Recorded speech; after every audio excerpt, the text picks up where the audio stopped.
My name is Kenika.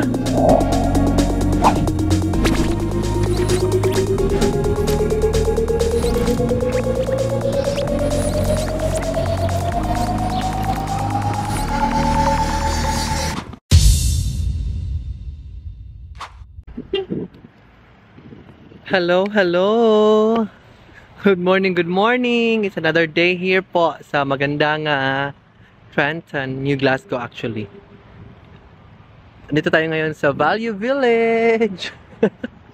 Rampa tayo ng mga mag window shopping. Nag-snow na pala oh. Makita nyo ba? Let's go.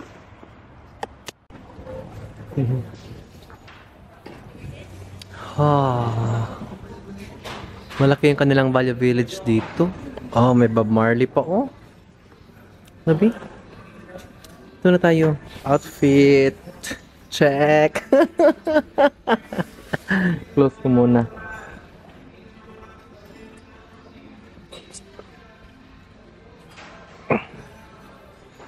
Ayan. Malaki-laki talaga. Very, very big. Kainan na, nagluto si Kuya. Oh my God, grabe, kompleto si Ricardo naman talaga. Uy, walang pinalampas. Pagkain.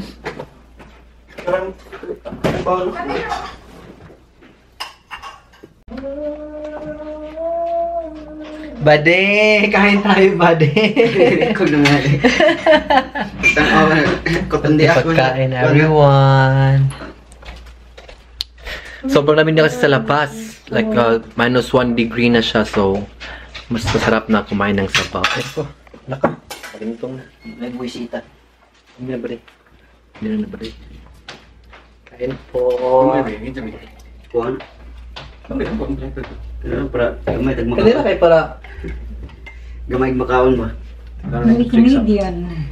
Camping. Di si Jay akong po sabaw kay Housewife. Housewife.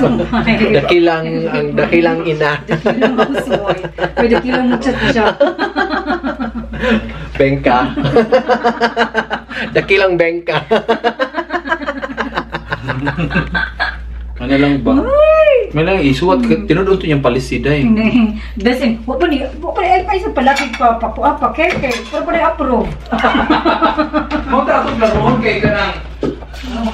Para ba ka na sure? Hello, hello mga mareng. Good morning po. Hello po sa inyong lahat. Andito tayo ngayon sa Trenton. Trenton Park. May extend na tayo dito kasi it's a free time for us. Ayan siya, may dog park, may amphitheater, meron silang welcome center, may Hemlock Grove playground. May ano pala doon, oh, may lake.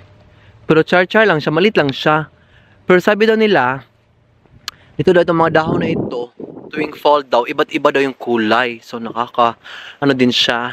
Kasi ngayon, it's a Sunday here, free time namin. Nag-present yung namin, yung kasama namin. Oh my God, malamig siya. Malamig ang hangin. Uy! Huy! Donors, thank you to the following levels of government for helping to make upgrades at Trenton Park possible. Nova Scotia, Stellarton, Trenton, New Glasgow, Pictou County. Wow. Ito siya. Tingnan nyo ha. Oh, ayan yung playground. Oh, tapos dito, dun yung para sa mga children. Malaki pala dito. Malaki din siya. Tapos may canyon dyan, oh. Uy, baka matamaan kayo ng canyon. Uy, move! Doon pala yung amphitheater. Oh, parang malit lang naman. Konti lang siya. Ito parang sa barangay natin, barangay may ano dyan, oh. May stage pang Miss Gay ng barangay. Kasi makakahiwala na siya. Maman pala sa trip program. Oh, tapos yan na yung lake. Ting canyon talaga siya ay.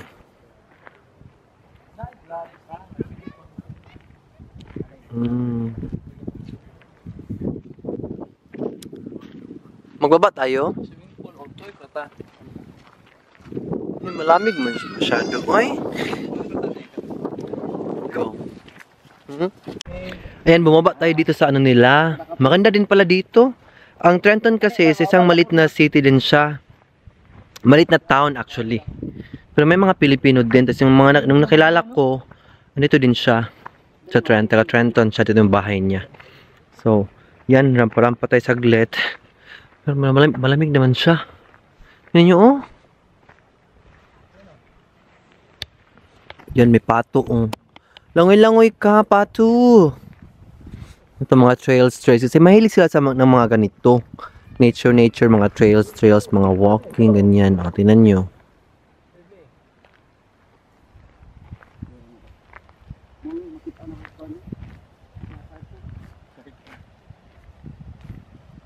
Hindi ka pa nakakita ng pato?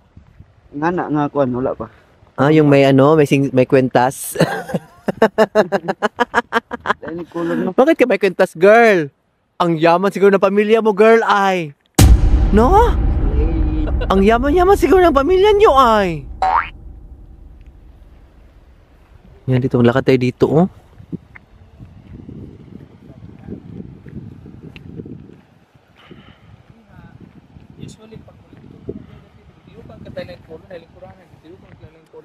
Oh, kaya nga na iba't ibang trees to, kaya pag fall time, iba't ibang kulay din ng ano.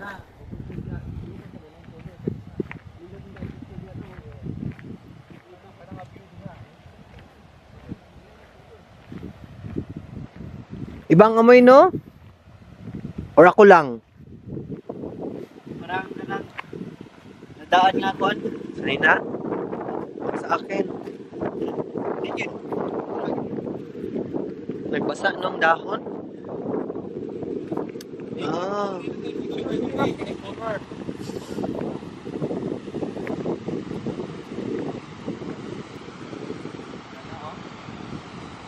Correct. Picture muna tayo, guys.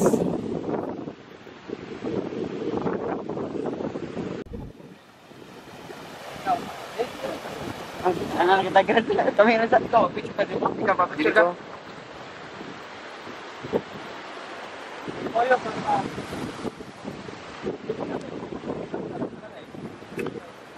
May dalawang Twin Lake pala siya kung baga. Ito lang po yung park nila, pero maganda naman siya. It's fun. Subang laki nito na kayo sa dulo. No? Puro na mga forest, no? Pwede ram din ikuan sa. Well, like video, pwede ram di ka matik. Pwede bitaw.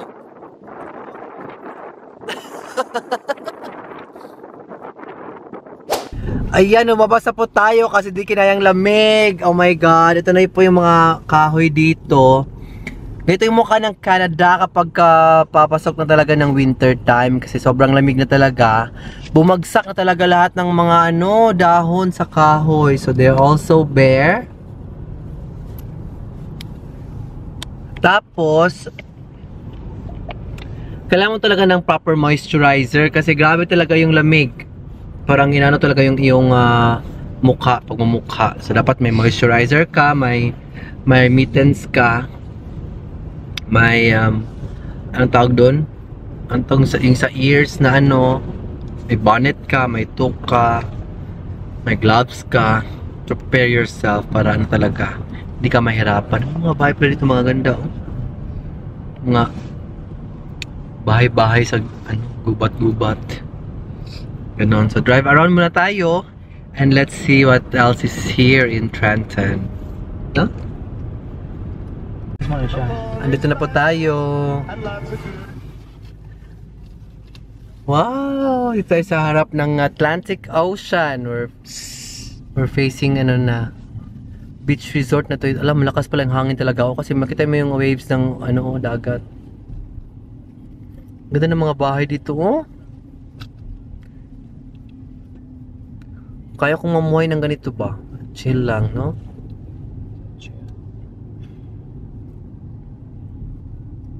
Here we go. Wow. Oh, grabe ang ganda.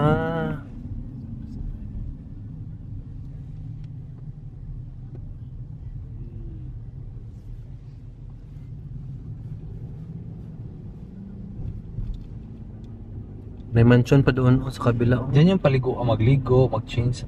Shower. Shower. Parang ano talaga siya. Ito yung mga beach pala dito kasi may mga ganyan. Hindi ka mag-wash maligo po. Kanina ko niya kung naroon kayo. Yung saway na mo daligo. Oo, kami.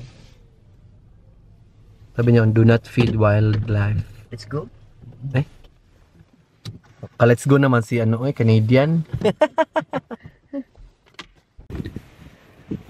Ayan, we're here na po. Ito yung ano nila, shower area. Parang yung utilities area. Tapos ganito yung style ng beach na. Tingnan nyo ha, parang nasa movie talaga. Ito siya oh. Ngayon lang siya. Hindi mo alam na dagat pala yan dyan. Mga dahon, ganyan. Ito din. Dating mo dyan, ito na tayo. Please, pets must be on a leash. Owners are responsible to clean up after their pets. Oh, ayan. This is it. Ow! Hala, may dagat. Dati, malalim to. Sa hangin ba, pumunta yung ano, di ba? May hagdanan to dito eh. May hagdanan. Baka minsan matapunan to ng ano. Pag high tide ba? Sa hangin, no? Hala, lovely. I love it. Puno to sa tao dito. Sa summer. May mga bahay pa doon, oh. Hala, dito rin may mga bahay, mga beach, ano, oh. Beach houses, wow.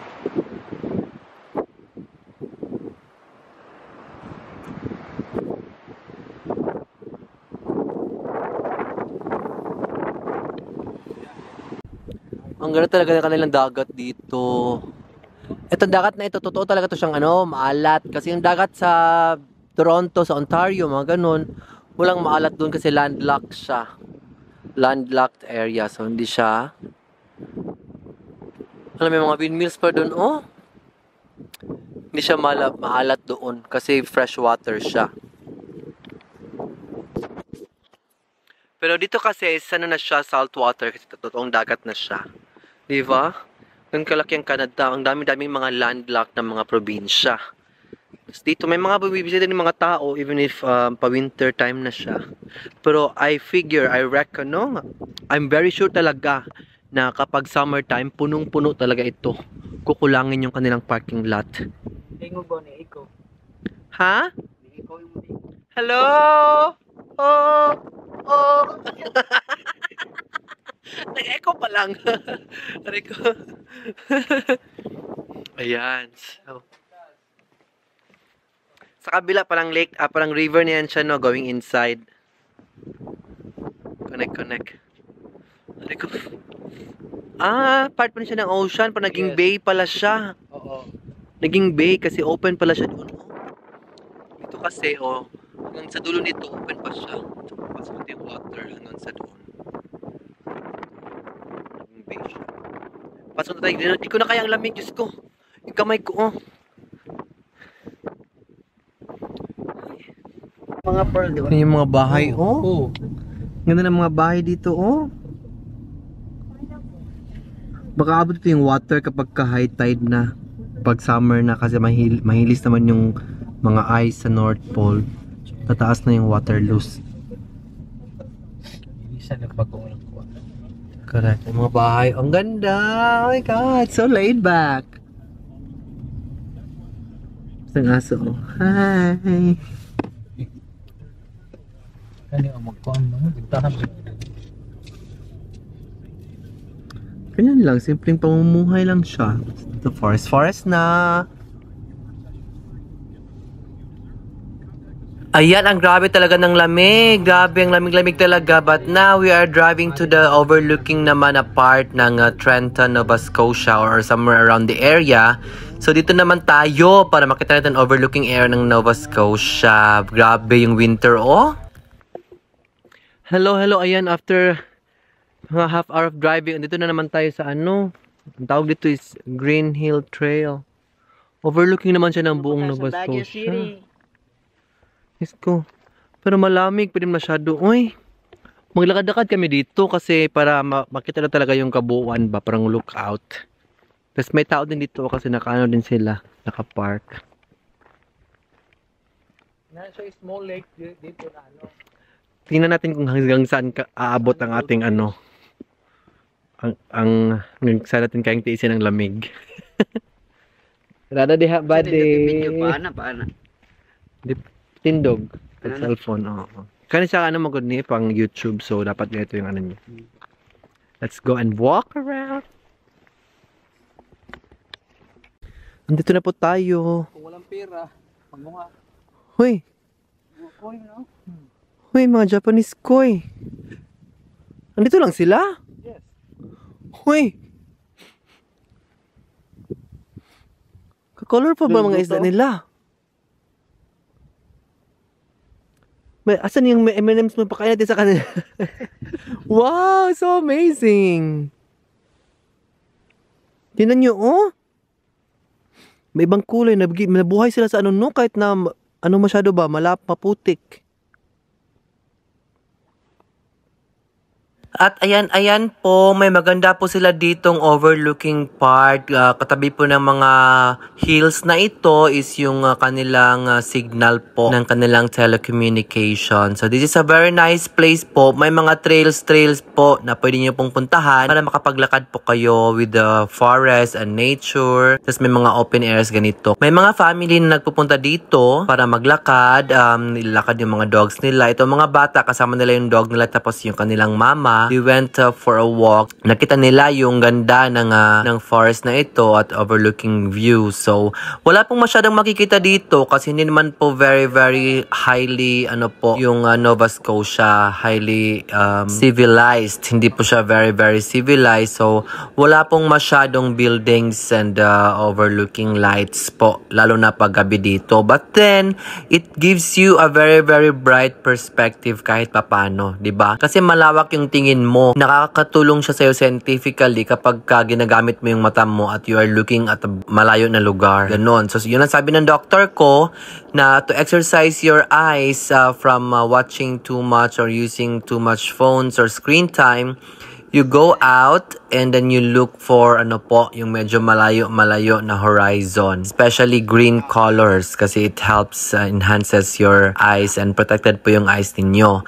Kasama po natin ngayon si Ridley. Ito po si Ridley is anak po ng kaibigan natin si Ate Leia at si Kuya JD. And kakarating niya lang po, wala pa po siyang 2 weeks dito sa Canada. Tumama na po siya kaagad sa amin dito sa Nova Scotia. So it's very exciting kasi nga malamig and first time niyang ma-expose sa lamig. So while we are traveling, nagbibigay din ako ng mga insights sa kanya tungkol sa mga experiences natin dito para mabigyan siya ng idea kung ano po yung mga dapat gawin or ano yung mga recent challenges po na mga bagong dating dito sa Canada. Ganun po ang nangyari. So picture muna tayo saglit and then here we go. Very supportive naman talaga si Mami Reggie. Si Mami Reggie po is taga Cebu po siya and nakilala ko po siya through Ate Leia kasi grupo po sila sa pinapasukan or sinasalihan kong personality development na program para magka-business din, makasama ng mga business or makasali magkaroon ng sideline dito sa Canada. Ganon.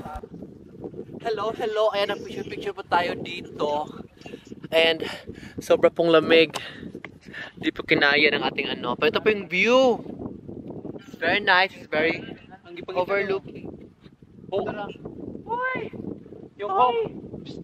Ridley. Hope po.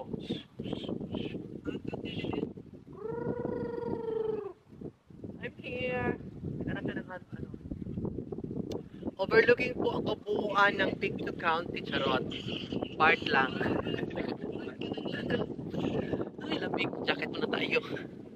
Magbihis muna tayo at sa lahat po na nandito sa Canada na gusto pong kumita on the side or sideline, huwag niyo po kung kalimutang i-message niyo po ako sa Facebook or Instagram para ma-share out po natin ito magandang opportunity. Malamig na yung weather, malamig kasi yung hangin, so hindi siya pwede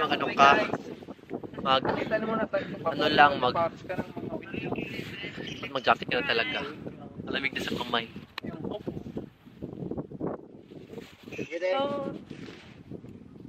So,